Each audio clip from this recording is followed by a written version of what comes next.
Как показывает развитие событий, между Таджикистаном и радикальным движением «Талибан», захватившим почти всю территорию Афганистана, в том числе почти 1400 километров прямой границы с Таджикистаном, разгорается крупномасштабная холодная война, которая на данном этапе проходит в формате обмен угрозами. Пиком этой холодной войны стала откровенная угроза со стороны Наима Вардака, пресс-секретаря политического офиса «Талибан» в Катаре, который, обращаясь к президенту Таджикистана Эмомали Рахмону, заявил: «Если мировое сообщество не будет вмешиваться, мы сможем за 24 часа захватить Таджикистан». Также на днях заместитель главы сформированного движением «Талибан» нового правительства Афганистана, бывший глава политического офиса этого радикального движения в Катаре Мулла Абдул Гани Барадар заявил, что Таджикистан вмешивается во внутренние дела Афганистана. «Таджикистан вмешивается в наши дела, на каждое действие есть противодействие», сказал Мулла Барадар в интервью телеканалу Аль-Джазира. На прошлой неделе Талибан объявил, что отправил десятки тысяч солдат своего спецназа из армии Мансури в провинцию Тахар на границе с Таджикистаном. Пресс-секретарь движения «Талибан» Забихулла Муджахид заявил, что десятки тысяч бойцов спецназа армии Мансури Исламского Эмирата были дислоцированы, чтобы устранить потенциальные угрозы безопасности и другие вызовы. В последние дни также появились сообщения о том, что талибы перебросили боевиков-таджикистанцев из группировки «Ансаруллах» из Кабула обратно в пограничную с Таджикистаном провинцию Бадахшан, и они якобы ищут пути перехода афгано-таджикской границы. Талибы также собрали группу людей в пограничном уезде Ишкашим и через перешедший под их контроль YouTube-канал «Бадахшан Плюс» начали пропагандистскую кампанию о якобы сотнях беженцев, собравшихся на границе с Таджикистаном, но президент Таджикистана Эмомали Рахмон вероломно не дает разрешения на их проезд. Что интересно, радио Азади также опубликовал огромную статью с видео на основании этой пропаганды Талибан. Через день после публикации репортажей на канале «Бадахшан Плюс» и радио Азади назначенный талибами новый глава уезда Ишкашим через тот же подозрительный канал раскрыл настоящую причину кампании: Таджикистан может принять этих беженцев, но для этого должен признать их Исламский Эмират и сесть с его представителями за стол переговоров. Многие видят в этой кампании угроз со стороны Талибан в адрес Душанбе, в том числе в переброске армии Мансури на пограничные с Таджикистаном 3 провинции, показательный ответ на жесткую позицию Душанбе, который стоит на откровенном неприятии нового режима Талибан в Афганистане.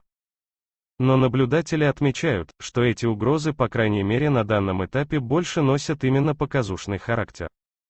Например, та же армия Мансури на самом деле оказалась не такой огромной и грозной. Видеозаписи ее парадов на северных провинциях показали, что этих спецназовцев Талибан не десятки тысяч и даже не тысячи, как утверждали талибы, а всего несколько сот, и даже те частью были боевики, подчиняющие Кари Фасихидину, а часть наспех мобилизованная местная молодежь.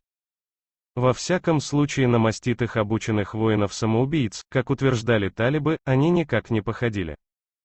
Как известно, президент Таджикистана Эмомали Рахмон с самого начала занял твердую позицию по отношению к Талибан, заявив, что Душанбе не будет признавать правление талибов, если они сформируют инклюзивное правительство с участием всех национальных меньшинств, особенно таджиков Афганистана, которые, по словам Эмомали Рахмона, составляют 46% населения этой страны. Рахмон также открыто поддерживает антиталибский фронт национального сопротивления, приютил многих из его лидеров в Таджикистане, а недавно смог убедить Пакистан провести переговоры между талибами и таджиками Афганистана в Душанбе. 24 сентября Эмомали Рахмон большую часть своего выступления на Генеральной Ассамблее ООН также посвятил Афганистану. Он подчеркнул, что Таджикистан не собирается вмешиваться во внутренние дела Афганистана, но мы являемся свидетелями освобождения из заключения тысячи членов ИГИЛ, Аль-Каиды и других террористических групп. Другими словами, вызывает беспокойство и сожаление то, что сегодня Афганистан стоит на опасном пути превращения вновь в рассадник международного терроризма. 27 сентября в присутствии Рахмона в Дарвазском районе на границе с Афганистаном прошел военный парад сил погранвойск, сухопутных войск и правоохранительных органов с участием 2000 солдат и офицеров и 50 единиц военной техники.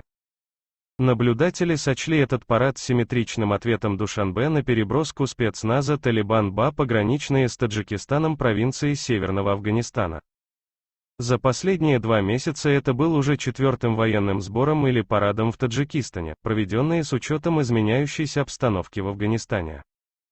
Напомним, 16 июля во время посещения погранотряда в Пианши-Хамадоне президентом Рахмонов был проведен военный парад, а в 4 часа утра 22 июля впервые в истории независимости республики на всей территории Таджикистана по сигналу тревоги были собраны 100 тысяч офицеров и солдат вооруженных сил и 130 тысяч офицеров и солдат мобилизационного резерва.